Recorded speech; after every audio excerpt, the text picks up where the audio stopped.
from Crystal Palace. And the man who knows everything about David is our friend D from the Back of the Nest podcast. D, good evening, sir. Thank you for having me on. Good evening. It's good to actually kind of talk about a player going out and not being that upset over it. Like, I think we're both happy. We're both happy doing this. Yeah, it's a strange one because his name's been banded around for a couple of weeks and it became more prominent over the last 2 or 3 days. Sort of tell me the background behind David Ozoh and his Palace career to date and how it started. Like, was he someone that was obvious a couple of years ago that he was going to make it to the level he is already? I wouldn't say he was someone obvious. Of course, he's come through the academy rankings, and there's a lot of players that have been mentioned and they've naturally fallen off, and some players been overhyped, etc. But he's been on the radar. He's been on the radar to see how he develops. I mean, he only just turned 19, so he's still fairly young as it is. But I mean, when he actually made those first team appearances, I think that's when people realised that this guy is ready. I mean, I say guy, I mean, he was 18 at the time, but he's physically ready, physically built. In terms of the games that he's played and how he performed, he looked like he was at Premier League level. I think you've got one hell of a player under your hands. I think this is a player that can win you games. This is a player that can control the midfield. This is a player that has confidence as well. And as I said, the age side of things is important because he's naturally a leader. That's how we see David Ozoh, a natural leader only at the age of 19. For the majority of the time we saw him, he was only 18 years old. I mean, we haven't seen him really play that many games at 19. So he's a fantastic bit of business for Derby. I think it's a fantastic move for also David as well in terms of where he is in his career. I mean, we'll talk about his appearances, his strengths as well. But yeah, overall, I'm very happy. I think it's going to a good club for him to develop, and also I think it would benefit you lot as well having David in your team. He made his debut in 2023, didn't he, against Newcastle? Was that a forced change, or was that really someone taking a look at him at that level so early? In terms of 2023, I mean, David's always been on the radar, as I mentioned. So he was, he's been on the bench. He didn't really get that many opportunities. At the time, I believe there might have been a few injuries. So, it was a good time for him to come on. I think the game that you're talking about, in fact, it was a very bad game. Matheus França, another youngster, made it might be in his debut as well in that game in 2023 against Newcastle. It was a very, very poor performance. And David came on and everyone was looking at him thinking, all right, I get, it's not been the greatest of games, but who is he? Like, what is he doing? Like, he's only meant to be 18 years old. And from there onwards, I think it was some players you just look at them and you're like, they're ready. And with David, from the first minute, as soon as he came on the pitch, everyone was looking at him. Everyone was raving on about him, saying, all right, he's going to get more opportunities. Unfortunately, it hasn't quite worked that way in terms of the opportunities that he's got. I'm not saying he hasn't got any, but it's been very limited opportunities. However, in those opportunities, David has always shined, and he's always been a player that if he's coming off the bench, regardless of a win or loss, despite his age, people know that he will make an impact. It's not a sub for sub's sake. David always comes on to make an impact, and that is very important. That's why we believe that I believe anyways, there's a few players at Palace, especially academy levels, Jason Raksaki, maybe you lot have been linked with him as well. Half of Championship has been linked with him, and David Ozoh. I think those two players can make an impact in the Premier League. So I think in a way, not that he's had that many appearances at Premier League level, in a way, in my eyes, from what I've seen from David, I think you got Premier League level of player in your team already. And naturally, of course, if you want to go get promoted, I think that's the best type of players to have in your side. Young, energetic player who's ready to perform. So what formation did you actually play to fit him into the system? Did he just pretty much come on to fill a void of a player that wasn't particularly playing at his level or was injured, or was it tweaked to allow David to come on? And would you say that he was restricted in sort of minutes towards the end of the season because of the amazing form which he picked up from April? In terms of the position, he mainly plays as like a 6 or 8. He can, have that role as a box-to-box midfielder. He can sit as a number 6 as well, because as I said, like, you'll be surprised when you actually see him play. Like, he's built. He's just built, and he's got the pace as well. He's got the strength. He's got the pace, as you would expect from a top professional. But he's got it at the age of 19 now, which is not normal. Normally at 18, 19 years old, you're talking about these players, or maybe they have the technical skills, but they're not physically built yet. So they need to develop. But David's already built. So I think he'll play as a number 6, number 8. I don't think he's got a creative outlook to be a number 10. I'd be very surprised if Derby used him in that position. However, he's versatile. Even if you had to, not that he's had that role at Palace, but even if you had to put him at centre-back, I think he could do it, potentially. But that's not his position. Ideally, you have a solid midfielder who's going to run up and down the pitch, he's not scared to put in a challenge, he's not scared to run with the ball, he's very good with the ball as well, and he's going to cause teams problems. That's what he is. In both boxes, in your own box, defending, and also in the opposition's box. That's where you would utilise David the most. And I think he's got the confidence as well, which also backs up his ability that he's got. So you say the word utilise. So we spoke before the recording that he's made 10 appearances in the Premier League, and we even got it down to 149 minutes. You worked out. Of the 149 minutes, did he play particularly in the same role, in the same formation, i.e. with the same players? Or going back to what you said about he's fairly versatile, was he sort of slotted in where needed? And who was his most regular partner, she said, that sort of guided him through the game? Like you were mentioning pre-recording the Palace when he came on against Man City and was a standout performer. I mean, Man City, there was no real player to guide him because we were 2-0 down. It was absolutely dreadful. David Ozoh comes on with other substitutes as well, and the game flips. But David Ozoh is one big part of that. He stepped on the pitch at the Etihad, 2-0 down under Roy Hodgson, and he basically, as I said, that's what I mean about David. Like, he stepped in as a leader at that age, and he controlled the midfield. He controlled the midfield at City against the side that literally just won the Premier League with all those top quality players. So he has made sub appearances, and in those appearances he has played in midfield. So it's not like, saying that, I mean, we'll talk about our pre-season game against Charlton, which was, I think, a one-off, but his sub appearances have been in midfield. None of this, out wide or striker or centre back or any of those positions. It's been where he plays.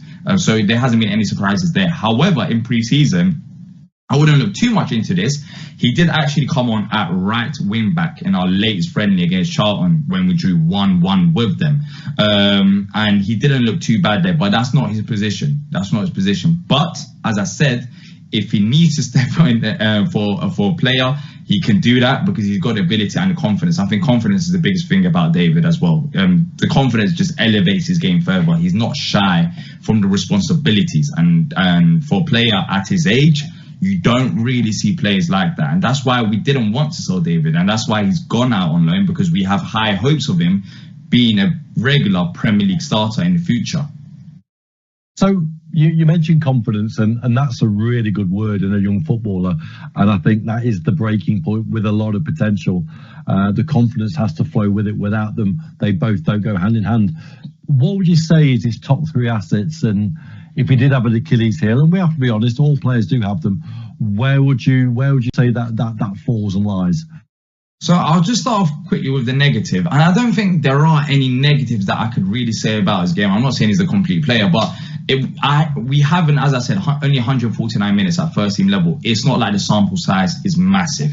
But when he has come on and when we have watched him play, I would say David is probably not a creative number 10, even though he can create chances. He's not that player that you're going to rely on as the main playmaker. Maybe that could be the negative. Apart from that, I think defensively, now when we talk about strength, defensively, his physical abilities, they're very good. His ball carrying abilities are very good. His ability to read the game as well. I think that's his top 3 qualities. And that's what makes him stand out. If you need him to put in a challenge, if you need him to make an interception, he's there at the right time, at the right place to make those challenges. And I think the way he reads the game, that is his primary strengths more than anything. But the main weakness, if there is anything, I would say, maybe in the creative side of things, if you rely on him a bit too much, I don't know how he would perform at that level, because he hasn't really done that for Palace. He's more of like a 6 and an 8 rather than a number 10. I think that Paul Warne will use him as a holding midfielder. He's 6 foot tall, if I remember rightly, so he's strong and powerful.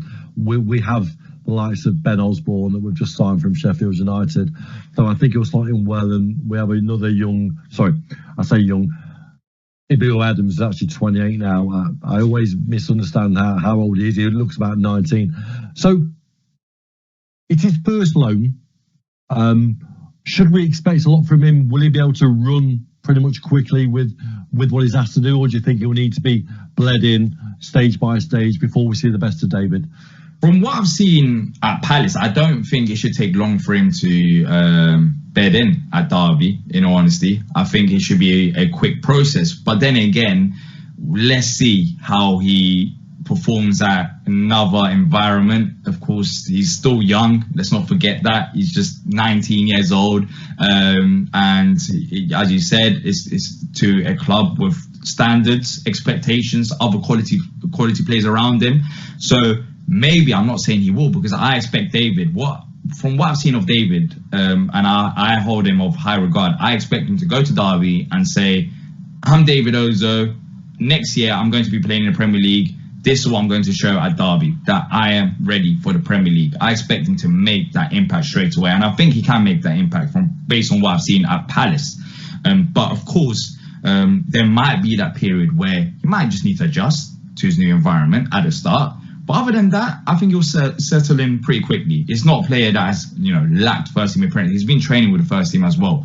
Even though he's played for youth teams, he's been training with the first team, so he knows what it's like and the expectations. Of course, he's been training with the likes of Gahey, who was at the Euros, Anderson, Eze, Elise before he went to Bayern Munich. So he's been training with quality players, Adam Wharton. So he already knows the standards that he needs to be at. He's had that at Palace. So I expect him to go in. And basically, this is David's proven chance. He's gone to Derby to prove himself, to help Derby, of course, but also to prove himself, to say that, yes, the Championship is a very difficult league, but I want to, push on. I want to push on. I want to be a Premier League footballer. So I think that's the biggest thing about it. You see, my conspiracy is that we bed him for a year, make him an even better player. We send him back to you. You go, thank you very much, Derby. You can have Will Hughes with our blessing. He'll captain Derby onto the promised land, and we'll see you at Selhurst Park in 2 years' time. That's not a bad shout. That's not a bad shout, because, when David does come back to us, and I expect him to come back to us after performing well in the Championship, Will Hughes, he's not the youngest, he's not the oldest player. Where would David fit in, for example? So if we were to sell Will Hughes, or give Will Hughes on a good deal, and David comes in and he takes his spot, that's not a bad shout. That's not a bad shout at all. So maybe you might see Will Hughes going the other way in about a year's time, and I wouldn't be against that. I think Will Hughes has performed much better under Oliver Glasner since he's come in. However, I would like to see David have a role next season in the Premier League, especially after this loan move, because that is the purpose of this loan move, for him to go get that experience and then come back to Palace to perform for us at the Premier League. So if you want Will Hughes, maybe we could do a deal. Maybe. Well, let's go on to Palace quickly. I think we've pretty much covered David from top to bottom, and I really appreciate your expertise with him. Palace, what an incredible end to the season. I think you won unbeaten in 7. Wiped the floor with Villa last game of the season. Looking at your squad now, it's full of quality. 4 players in the England Euro squad. What's the future hold for Palace? What's the expectation? It must be high. The expectation, I think, now is minimum top 10. That's what we want to achieve after what we achieved last season. We finished in the top 10 despite us being awful for the majority of the season under Roy Hodgson. It was very toxic, to be fair. Oliver Glasner came in, done a fantastic job. He's proven himself not just at Palace, he's proven himself at his previous jobs at Frankfurt. He's won the Europa League. He's been at Wolfsburg. And everything he's been at, his CV talks for himself. He's improved those teams. So we expect that to happen at Palace next season. So the objective is, of course, minimum top 10. It also depends on transfers. Of course, we lost Elise, which, in my opinion, we cannot replace him because he's that good of a player. But it's about finding another gem to be like Elise in terms of us developing him, which we've done a good job so far, getting championship gems and developing them into, Premier League footballers. So yeah, I think minimum top 10. I don't want to say Europe because it's too high of an objective, but I think that is the objective as well. But the minimum requirement for us under Oliver Glasner with the right transfers should be finishing at least 10th, because we've been in the Premier League for how many years? 11 years now. So now we have to move on from the relegation talks and actually try and look up rather than down. I have a soft spot for Palace, always have. I think you're a traditional football club, traditional ground. So my final question, because it's been a fantastic chat. Will Hughes, let's quickly talk about him. He's come of age, certainly last season. What do the Palace fans think of him? Because we still cherish him as our beloved son, and we still look at the reels of quality on YouTube and what he's done for Derby in the past. What do you think his role will be this year? We love him. We love Will Hughes. Every time he comes on the pitch, the fans chant his name. So, Will Hughes is a fan favourite. And he has actually performed, and he had minutes under Oliver Glasner as well. And he performed very well when we needed him to. But then again, with Wharton now solidifying his spot, and Cheikh Doucouré, who was out injured for the majority of last season, I expect Will Hughes to be a player to come off the bench. But if he performs at the levels that he did last season, I expect him to have good levels of impact. He's always, whenever we needed him, he has performed. Of course, there are limitations to his game. But overall, in terms of putting in challenges, knowing how to get the crowd going, that is Will Hughes for Palace. We love him. And I think he'll have a good role. We need him next season to try and push for those spots that I was talking about. And it looked positive under Oliver Glasner. When Oliver Glasner came in, he gave him chances and he has performed. D, fantastic to catch up with you. Really appreciate your insight for David and Will. I do wish the Eagles all the best for the season, and hopefully we'll see you in the Promised Land next year. Hopefully, and look after David. Hopefully you lot get promoted as well, and hopefully both of us have good seasons. D, that's brilliant. That's Chris from the Rams Review podcast with a special edition with D from the Back of the Nest podcast. Till next time, all the best.